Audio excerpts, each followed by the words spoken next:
BJP ஆட்சியால் தமிழகத்திற்கு என்ன நன்மை கிடைத்திருக்கிறது என்று நாம் கணக்கு போட்டு பார்த்தால்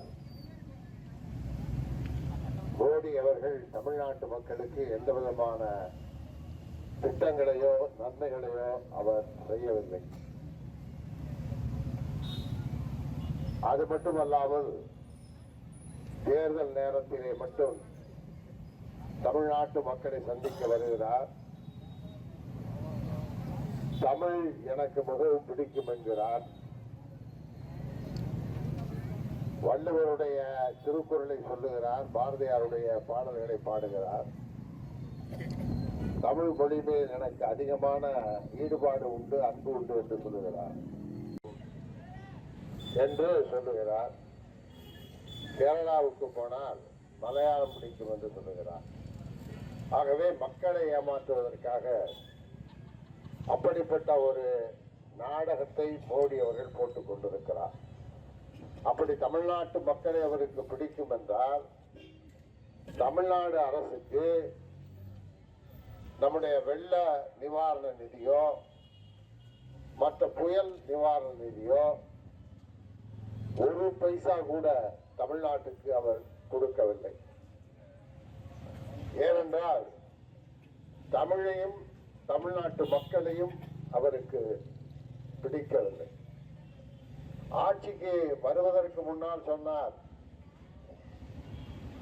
நான் ஆட்சிக்கு வந்தவுடனே உலக வங்கியில் இருக்கின்ற சுவிட்சர்லாந்து பேங்கில் இருக்கின்ற கணக்கில் தெரியாத லட்சக்கணக்கான கோடிக்கணக்கான பணத்தை நான் எடுப்பேன். அந்த பணத்தை எடுத்து ஒவ்வொருவருக்கும் அவர்களுடைய வங்கி கணக்கிலே 15 லட்சம் ரூபாய் போடுவேன் என்று வாக்குறுதி கொடுத்தார். 15,000 கூட வேண்டாம், ஒரு 15 பைசா கூட அவர் போடவில்லை. அது மட்டுமல்ல, திராவிட முன்னேற்ற கழகம் ஆட்சிக்கு வந்து 3 ஆண்டு காலம் நிறைவடைந்திருக்கிறது. திமுக ஆட்சியிலே ஆட்சிக்கு வந்தால் நாங்கள் என்னென்ன நன்மைகளை செய்ய போகிறோம் என்று நம்முடைய தமிழகத்தின் முதல்வர் தளபதியார் அவர்கள் பல்வேறு வாக்குறுதிகளை கொடுத்தார். அந்த வாக்குறுதிகளை எல்லாம் அவர் நிறைவேற்றி இருக்கிறார். அவர் நிறைவேற்றி இருக்கிறார் என்பதை பட்டியலிட்டு நாம் சொல்ல முடியும். எடுத்துக்காட்டாக நிவாரண நிதிக்காக ஒவ்வொரு குடும்பத்திற்கும் 6,000 ரூபாய் வழங்கியிருக்கிறார். பெண்களுக்கு உரிமை தொகையாக மாதம் 1000 ரூபாய் வழங்கப்படுகிறது. பள்ளி படிப்பை முடித்துவிட்டு மேல் படிப்புக்கு செல்பவர்களுக்கு மாதம் 1000 ரூபாய் வழங்கப்படுகிறது. அது மட்டுமல்ல, இதுவரைக்கும் உலகத்திலே எந்த நாட்டிலும் இல்லாத ஒரு திட்டம், பள்ளிக்கு செல்லுகின்ற குழந்தைகளுக்கு காலையிலே சிற்றுண்டி வழங்குகின்ற திட்டம். அந்த திட்டத்தின் மூலம் 16 லட்சம் குழந்தைகள் பயன்பெறுகிறார்கள். பெண்களுக்கு பேருந்தில் இலவசமாக பயணம் செய்கின்ற திட்டம். இது போன்ற பல்வேறு திட்டங்களை கொடுத்த வாக்குறுதிகளை நிறைவேற்றி சிறந்த ஆட்சியை நடத்தி கொண்டிருப்பவர்தான் நம்முடைய தளபதி மு.க. ஸ்டாலின் அவர்கள். பார்த்தால் ஒன்றிய அரசு அந்த மாநிலங்களுக்கு கோடி கோடியாக நிதியை அள்ளி கொடுக்கிறது. அதுதான் ஒரு கணக்கு சொல்வார்கள். ஒவ்வொரு மாநிலமும் ஒன்றிய அரசுக்கு 1 ரூபாய் கொடுத்தால் ஒன்றிய அரசு அவர்களுக்கு திருப்பி 3 ரூபாயோ 4 ரூபாயோ கொடுக்கிறது. வேறு மாநிலங்களுக்கெல்லாம், பீகார், உத்தரப்பிரதேசம், மத்திய பிரதேசம் போன்ற மாநிலங்களுக்கு. ஆனால் தமிழ்நாட்டிலே நாம் 1 ரூபாய் கொடுத்தால் நமக்கு அவர்கள் திருப்பி தருவது 29 பைசா, 29 காசுகள் தான் திருப்பி தருகிறார். அப்படி கொடுத்து தமிழ்நாட்டை பழிவாங்கிவிட்டு கேட்டால் தமிழ்நாடை பிடிக்கும், தமிழர்களை பிடிக்கும், தமிழ் மொழியை பிடிக்கும் என்றெல்லாம் சொல்லி எப்படியாவது வெற்றி பெற வேண்டும் என்று அவர் நினைக்கிறார். கவனமாக எடுத்துக்கொள்ள வேண்டும். வந்து போகிற தேர்தல் அல்ல இது. ஒரு தேர்தல் வரும். தேர்தல் வந்த பிறகு பல்வேறு கட்சிகள், பல்வேறு கூட்டணிகள் மக்களை சந்திப்பார்கள். நீங்கள் யாருக்கு முடிவெடுத்து ஓட்டு போடுகிறீர்களோ அவர்கள் வெற்றி பெற்றால் அவர்கள் ஆட்சியில் அமர்வார்கள். தோல்வியுற்றவர்கள் எதிர்கட்சியில் அமர்வார்கள். இதுதான் அரசியலிலே நடப்பது. ஆனால் இந்த முறை தேர்தல் நடந்து பிஜேபி ஆட்சிக்கு வந்தால், பிஜேபி ஆட்சிக்கு வருவது நிச்சயம் நடக்காது என்பது உறுதியாக சொல்லப்பட்டாலும், தப்பித்தவறி பிஜேபி ஆட்சிக்கு வந்தால் இந்தியாவிலே இனிமேல் தேர்தலே நடக்காது. இதுதான் கடைசி தேர்தல். ஏன் அப்படி சொல்லுகிறேன் என்றால், அவர்கள் சொல்லிவிட்டார்கள், இந்தியாவிலே நம்ம பல்வேறு மாநிலம் இருக்கிறது, தமிழ்நாடு இருக்கிறது, தமிழ்நாட்டில் தமிழ் பேசுகிறோம், ஆந்திரா இருக்கிறது, ஆந்திராவில் தெலுங்கு பேசுகிறார்கள், கர்நாடகம் இருக்கிறது, அங்கே கன்னடம் பேசுகிறார்கள், கேரளா இருக்கிறது, அங்கே மலையாளம் பேசுகிறார்கள். ஆனால் மோடியினுடைய, அமித்ஷாவுடைய திட்டம் என்ன? ஒரே நாடு, ஒரே மொழி, ஒரே தெய்வம், ஒரே உணவு, ஒரே உடை என்கின்ற அந்த கொள்கையை இந்தியா முழுக்க பரப்ப வேண்டும் என்று சொல்கிறார்கள். தமிழ் மொழியினுடைய நிலைமை என்ன? அப்ப உங்களுக்கு இனிமேல் எம்பி கிடையாது, பார்லிமெண்ட் கிடையாது, எம்எல்ஏ கிடையாது, அசம்பிளி கிடையாது.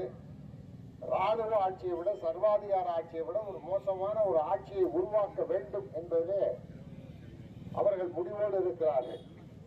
ஆகவே அப்படிப்பட்ட சூழலில் தான் இந்த தேர்தல் வந்திருக்கிறது. இந்த தேர்தலிலே எப்படியாவது மோடி ஜெயித்து விட வேண்டும் என்று கங்கணம் கட்டிக் கொண்டிருக்கிறார். ஆனால் உண்மையிலேயே மோடிக்கு இதுவரை இருந்த செல்வாக்கு வட இந்தியாவில் சரிந்து விட்டது. இப்போது இந்தியா கூட்டணியை அமைத்திருக்கிறார்கள். இந்தியா கூட்டணி நிச்சயமாக வெற்றி பெறுவதற்கு வாய்ப்பு இருக்கிறது. ஒரு மாநில அரசு மத்திய அரசிடமிருந்து எந்த விதமான நிதியையும் வாங்காமல் ஒரு சிறந்த முறையிலே ஒரு ஆட்சியை நடத்தி கொண்டிருக்கின்றார் நம்முடைய தமிழ்நாட்டிலே முதலமைச்சர் ஸ்டாலின் அவர்கள். ஆனால் மத்திய அரசு செய்ய வேண்டிய கடமையை, மத்திய அரசு செய்ய வேண்டிய திட்டங்களை அவர்கள் ஒழுங்காக செய்தார்களா? 400 ரூபாயாக இருந்த கேஸ் சிலிண்டர் விலை இந்த 10 ஆண்டு காலத்தில் பிஜேபி ஆட்சியில் எப்படி ஏறி இருக்கு? 1200 ரூபாய். 40 ரூபாயில இருந்த பெட்ரோலும் 90 ரூபாய் இருந்த டீசல் இன்னைக்கு என்ன விலைன்னு பாருங்க. இதுக்கெல்லாம் காரணம் மாநில அரசு இல்ல, மத்திய அரசு. அதையே அவர் சரியா செய்யலையே, அப்புறம் மாநில அரசுக்கு எப்படி செய்வாரு? இப்படி மோசமான ஒரு ஆட்சி. அது மட்டும் இல்லைங்க, இன்னைக்கு மோடி அவர்கள் நீங்க பார்த்திருப்பீங்க, அவர் அலங்காரம், அவர் தான் ஒரு பெரிய சினிமா நடிகர் மாதிரி வாழ்ந்துட்டு இருக்காரு. அவர் போடுற ட்ரெஸ், ஒரு நாளைக்கு ஒரு ட்ரெஸ் போட்டார்னா அந்த ட்ரெஸ்ஸோட மதிப்பு பல லட்சம், 50 லட்சம் கூட சொல்லலாம். ஒரு நாளைக்கு 2 விழாவில் கலந்துக்கிட்டாருன்னா 1 கோடி ரூபாய் அவர் உடை மட்டும் 1 கோடி ரூபாய். நான் சினிமா நடிகர், நான் சினிமாவில் 300 படத்துக்கு மேல நடிச்சிருக்கிறேன். 40 ஆண்டு காலமாக நடித்து வருகிறேன். நீங்க பார்த்திருப்பீங்க, எல்லா வேஷமும் நடிச்சிருக்கேன். கோடீஸ்வரனாவும் நடிச்சிருக்கேன், ஏழையாவும் நடிச்சிருக்கேன், டாக்டராகவும் நடிச்சிருக்கேன், இன்ஜினியராகவும் நடிச்சிருக்கேன், தொழிலாளர் தலைவராகவும் நடிச்சிருக்கேன், குடும்ப தலைவராகவும் நடிச்சிருக்கேன், பல்வேறு கேரக்டர் நடிச்சிருக்கேன். நான் மக்களை சந்திக்கும் போது ஒரு சினிமா நடிகராக நான் எப்படி வேணாலும் சந்திக்கலாம். ஒரு ட்ரெஸ்ஸை போட்டுக்கொண்டு சினிமா நடிகர்ன்ற கோதாவில் நான் நிக்கலாமே. ஏன்னா இத்தனை கோடி மக்கள் ஓட்டு போட்டு ஜெயிக்க வச்ச மோடி ஒரு நாட்டோட பிரதமர் இந்த விதமா கோட்டு போடுறாரு, அதுக்கு மேல ஒரு கோட்டை போடுறாரு, கலர் கலரா போடுறாரு, தாடி அப்படியே ட்ரிம் பண்ணிக்கிறாரு. எவ்வளவு ஒரு நாட்டோட பிரதமர்ன்றப்ப அந்த வேலைகளை செய்யறதை விட்டு தன்னை அலங்காரப்படுத்திக்கிறது தான் அவர் முக்கியமா இருக்காரு. ஓட்டு போட்ட மக்களை மறந்துட்டு உலகம் பூரா சுத்திட்டு இருக்காரு. அது மாதிரி நானும் மேக்கப் போட்டு இங்க நிக்கலாம்ல. ஆனால் இங்கே நான் நிற்கின்ற போது உங்களில் ஒருவராக, உங்கள் வீட்டு பிள்ளையாக, உங்கள் சகோதரராக, உங்கள் குடும்பத்தில் ஒருவராக நான் வந்து நிற்கிறேன். திமுக காரணமாக நிற்கிறார். திமுக ஆட்சியில் என்ன சாதனை செய்தார்ன்றதை நான் உங்களுக்கு சொல்றேன். அதுல குறை இருந்தா சொல்லலாம். இதே சில விதிமுறைகள் காரணமாக சிலருக்கு வராமல் இருக்கலாம். ஆனால் பக்கத்து வீட்டுக்கு 1000 ரூபாய் வந்திருக்கும், அப்ப இங்க வராம இருக்கும். அதெல்லாம் இந்த ஒரு தேர்தல் முடிஞ்சதுக்கு பிறகு அதெல்லாம் சரி பண்ணிடலாம். அந்த திட்டம் நிறைவேற ஆரம்பிச்சிருச்சு. மோடி சொன்ன மாதிரி 15 லட்சம் எல்லா அக்கௌண்ட்ல போடுறேன்ட்டு போடவே இல்லை. அப்படி அல்ல.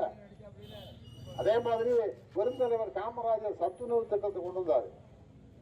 ஒரு 50-60 வருஷத்துக்கு முன்னாடி காரில் போறவங்க வண்டியை நிறுத்தி, என்னப்பா மாடு மேய்க்கிறாரு ஒருத்தர், அவர் மாடு மேய்க்கிறாரு, அந்த பசங்களாம் ஏன் அவர் கூட தெரியுறாங்க, கூப்பிடுன்றாரு.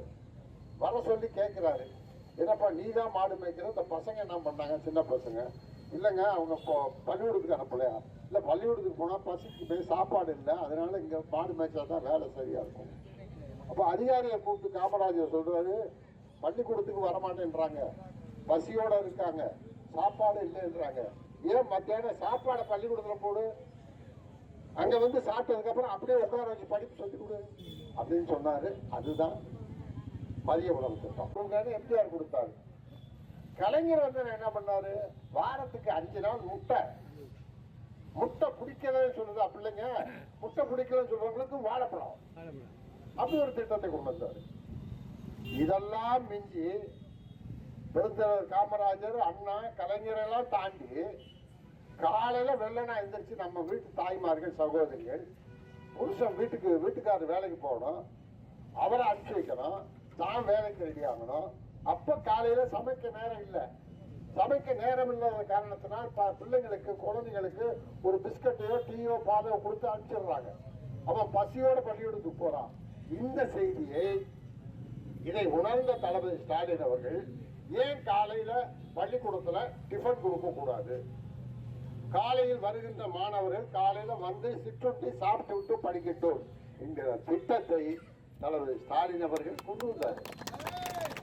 அந்த திட்டத்தை பின்பற்றுகிறது. இப்படி ஓட்டு போட்ட மக்களுக்கு, வாக்களித்த மக்களுக்கு தன்னால் முடிந்த, இத்தனைக்கு டெல்லியில இருந்து 1 பைசா கொடுக்கல, தன்னால் முடிந்த தன்னுடைய கஜானாவில் இருக்கின்ற பணத்தை எடுத்து நல்ல திட்டங்களை அறிவுபூர்வமாக தீட்டி இந்த நாட்டு மக்களுக்காக ஆட்சியை நடத்தி கொண்டிருக்கின்றார் தளபதி ஸ்டாலின் அவர்கள். இப்ப இந்த இந்தியா கூட்டணி அமைச்சதற்கு காரணமே வந்து, இந்தியா கூட்டணியின் மூலமாக அங்கே மத்தியிலே பிஜேபி ஆட்சி அகற்றப்பட வேண்டும், மோடியினுடைய அரசியல் வாழ்க்கைக்கு முடிவு கட்ட வேண்டும். அப்போதுதான் இந்தியா இந்தியாவாக இருக்கும். நான் வந்து பேசுற மொழிய, நான் சாப்பிடுற சாப்பாட, நான் போடுற ட்ரெஸ்ஸ இன்னொருத்தர் முடிவு பண்ணா எப்படி? அதுதான் மோடி சொல்றது ஒரே நாடு அப்படின்னா என்ன அர்த்தம்? வேற எந்த மொழியும் பேசக்கூடாது, இந்தியை தான் மட்டும் பேசணும். ஒரே நாடு, ஒரே மொழி, ஒரே தெய்வம். எனக்கு ஒரு தெய்வம் இருக்கு. எங்க வீட்டுல குலசாமின்னு ஒண்ணு கும்பிடுவோம், குலதெய்வம்னு கும்பிடுவோம், ஐயனாரை கும்பிடுறதுக்கு ஒருத்தர் இருக்காங்க, மாடசாமியை கும்பிடுறதுக்கு ஒருத்தர் இருக்காங்க, சிவனை கும்பிடுவாங்க, முருகனை கும்பிடுவாங்க, பிள்ளையாரை கும்பிடுவாங்க. இப்படி ஒவ்வொருத்தருக்கும் ஒரு சாமி இருக்கு. அதையெல்லாம் விட்டு நீ சொல்ற சாமியை தான் கும்பிடணும்னா என்ன அர்த்தம்? எனக்கு சாப்பாடு பிடிக்கும், இட்லி பிடிக்கும், சாம்பார் பிடிக்கும், கருவாட்டு குழம்பு பிடிக்கும், மீன் குழம்பு பிடிக்கும், கோழி குழம்பு பிடிக்கும். எனக்கு நாட்டுக்கோழி போட்டு நல்லெண்ணெய் ஊற்றி சாப்பிட்டா நல்லா தான் இருக்கும். அதை விட்டு நீ சப்பாத்தி சாப்பிடணும் நீ சொன்னா நான் ஏன்டா சப்பாத்தி சாப்பிடணும்? அது எனக்கு பிடிச்ச தேவையில்லையே. நீ அடிப்படையிலே கை வைக்க கூடாதுல்ல. ஏன் இத்தனை வருஷ கலாச்சாரம், என் பாட்டம் போட்ட காலத்துல இருந்து எனக்கு உடம்பு சரியில்லை, கடுமை பிடிச்சிருக்கு, ஜலதோஷம் பிடிச்சிருக்குன்னா நாட்டுக்கோழியை வாங்கி நல்லெண்ணெயை ஊற்றி தண்ணியை கரைச்சி அட்டி ஓடி போயிரு. ஜலதோஷம் சொல்றதுக்கு எங்க வீட்டுல இல்ல, எங்க சியாரி, எங்க பாட்டனும் எங்க தாத்தனும் சொல்லி கொடுத்துருக்காங்களே. இப்படியெல்லாம் அடிப்படையில வந்து கை வைக்கிறது தான் மோடியோட திட்டம். அவங்களோட திட்டமே அதுதான். இன்றைக்கு அரசியலுடைய கடைசி நிலைப்பாடு என்னன்னா, ஒரே நாடு, ஒரே மொழி, ஒரே உணவு, ஒரே உடை, ஒரே சாமி. அவ்வளவு பெரிய மோசமான திட்டத்தை போட்டு வைத்திருக்கிறார்கள். அதை நம்ம வந்து அதை க்ளோஸ் பண்ணா தான் நம்மளா இருக்க முடியும். நம்ம இத்தனை ஆண்டு காலம் கட்டி காத்த மாண்பு, நமக்குன்னு ஒரு இது கட்டுப்பாடு, ஜனநாயகம், மாண்பு, எவ்வளவோ விஷயங்கள் இருக்கு. நமக்குன்னு ஒரு இது இருக்கு. தமிழ் மண்ணுக்குன்னு ஒரு பெருமை இருக்கு, தமிழ்நாட்டுக்குன்னு ஒரு பெருமை இருக்கு. ஒவ்வொரு மாவட்டத்துக்கும் ஒவ்வொரு இது இருக்கு, வழக்கு இருக்கு. இந்த மாவட்டத்துக்கு ஒரு வழக்கு இருக்கு, பக்கத்து மாவட்டத்துக்கு ஒரு வழக்கு இருக்கு. ஒவ்வொரு மாவட்டத்துக்கு பேச்சே மாறும்போது நீ எல்லாத்தையும் ஒண்ணுமே செய்யக்கூடாது, நான் சொல்ற மொழியை தான் பேசணும்னா அது நடக்குமா? அது மட்டும் இல்லாமல் நல்ல ஆட்சியை கொடுத்துக்கிட்டு இருக்காரு நம்மளுடைய தளபதி ஸ்டாலின் அவர்கள்.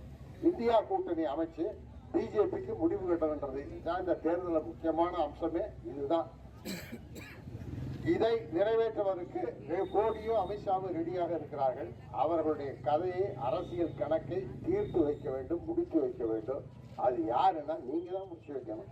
காங்கிரஸ் இந்திய யூனியன் முஸ்லீம் லீக்கோட வேட்பாளர் காங்கிரஸ் தலைவர்கள் சோனியா காந்தி, ராகுல் காந்தி, தலைவர் தளபதி ஸ்டாலின், மற்ற கட்சிக்காரர்கள் எல்லாருடைய வாழ்த்துக்களை பெற்று நவாஸ் கனி நிற்கிறாரு. அவருக்கு நீங்கள் ஏணி சின்னத்திலே வாக்களித்து அவரை வெற்றி பெற செய்யுங்கள்.